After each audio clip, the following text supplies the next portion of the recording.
Good morning. मैं doctor Shubhra Tiwari, सहायक आचार्य भौतिक शास्त्र, राजकीय महाविद्यालय सिरोही, राजस्थान। आज हम बीएससी सेकेंड ईयर फिजिक्स में फर्स्ट पेपर थर्मोडायनामिक्स में अगला टॉपिक पढ़ेंगे, थर्मल रेडिएशंस पार्ट थर्ड। पिछली क्लासेस में जब हमने थर्मल रेडिएशंस पढ़ा था तो हमने किरचॉफ्स का नियम, वीन्स का नियम, ये सारे नियम पढ़े थे। अब हमारे पास है ऊष्मागतिकी के आधार पर वीन के नियम का निगमन, derivation of Wien's law using thermodynamics. इसको प्रूव करने के लिए माना एक निश्चित ताप T पर विकिरण एक कक्ष में बद्ध है। हमने ये माना कि एक निश्चित टेम्परेचर T पर रेडिएशंस जो हैं वो एक कक्ष में भरी हुई हैं। कक्ष की दीवारें पूर्ण परावर्तक है। कक्ष की जो दीवारें हैं जिसमें कि थर्मल रेडिएशंस हैं वो परफेक्टली रिफ्लेक्टिंग है और कक्ष में आगे पीछे खिसकने वाला एक पिस्टन लगा हुआ है जिसमें कि हम आगे पीछे पिस्टन को खिसकाकर उसके आयतन को बदल सकते हैं। यदि कक्ष में विद्यमान विकिरणों का ऊर्जा घनत्व U और कक्ष का आयतन V हो तो कक्ष में बद्ध विकिरणों की कुल ऊर्जा U × V होगी। ये हमने डायग्राम में बता रखा है कि हमारे पास एक कक्ष है जिसमें कि विकिरण है, उसकी दीवारें पूर्ण परावर्तक है और कक्ष में आगे पीछे खिसकने वाला एक पिस्टन लगा हुआ है।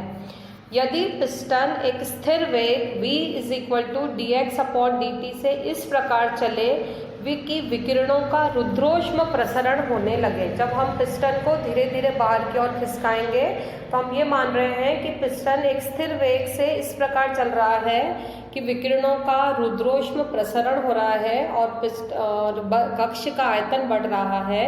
तो ऊष्मागतिकी के प्रथम नियम से हम लिख सकते हैं dq = du + p dv और = 0।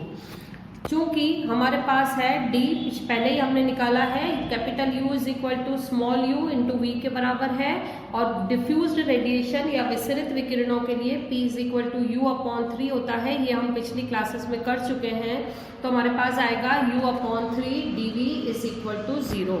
यहाँ पर दो फंक्शंस का प्रोडक्ट है तो डिफरेंशिएशन में एक फंक्शन कांस्टेंट रहेगा और दूसरे का डिफरेंशिएशन होगा। तो हमारे पास आया v को हमने कांस्टेंट रखा, u का डिफरेंशिएशन होके हुआ du + u dv + U/3 dv = 0। First term as such रहेगी v du, u dv + U/3 dv मिलके हमारे पास आ जाएगा 4/3 u dv = 0। इस इक्वेशन को अगर हम u v से डिवाइड कर दें तो फर्स्ट टर्म में v से v कैंसिल हो जाएगा तो हमारे पास आएगा du/u + 4/3 dv/v = 0। जब हम इस इक्वेशन को इंटीग्रेट करते हैं तो फर्स्ट टर्म से हमें मिलेगा log with the natural base u + 4/3 log with the natural base v is a constant. इसको हम लिख सकते हैं log c + log d से होता है log cd के बराबर = होगा uv raised to the power 4/3 is a constant. ये जो लास्ट वाली टर्म हमें मिली है उसको हम लिख सकते हैं uv raised to the power 1/3 × v = uv and v raised to the power 1/3। चूंकि u और v का प्रोडक्ट कैपिटल U के बराबर होता है कुल ऊर्जा घनत्व, तो हम उसको लिख सकते हैं capital U v raised to the power 1/3 = c। मान लीजिए यह है इक्वेशन नंबर 1। चूंकि पिछले टॉपिक्स में हम कर चुके हैं u = होता है αT4, तो ऊपर वाली जो पिछली इक्वेशन है जब हम उसमें सब्स्टिट्यूट करेंगे u का मान, जो इक्वेशन हमें मिली है uv raised to the power 4/3 = c, तो जब हम उसमें u का मान रखेंगे तो हमें मिलेगा αT4 v raised to the power 4/3 = c। इसको हम लिख सकते हैं t raised to the power 4 v raised to the power 4/3 = c/α = c1, जहाँ पर कि c1 एक नया कांस्टेंट है। इस इक्वेशन की दोनों तरफ अगर हम 1/4 पावर ले लें तो हमारे पास आएगा t v raised to the power 1/3 = c1 raised to the power 1/4 c1 raised to the power 1/4 एक नया कांस्टेंट आ गया, मान लेते हैं वो हमारे पास है c2 के बराबर। तो हमारी इक्वेशन आ गई t v raised to the power 1/3 = c2। मान लीजिए यह है इक्वेशन नंबर 2।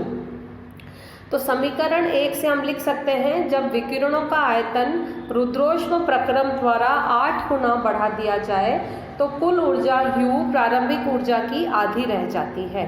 और इसी प्रकार समीकरण 1 से हम लिख सकते हैं, जब विकिरणों का आयतन रुद्रोष्म प्रक्रम द्वारा 8 गुना बढ़ा दिया जाता है तो ताप भी अपने प्रारंभिक ताप का आधा रह जाता है।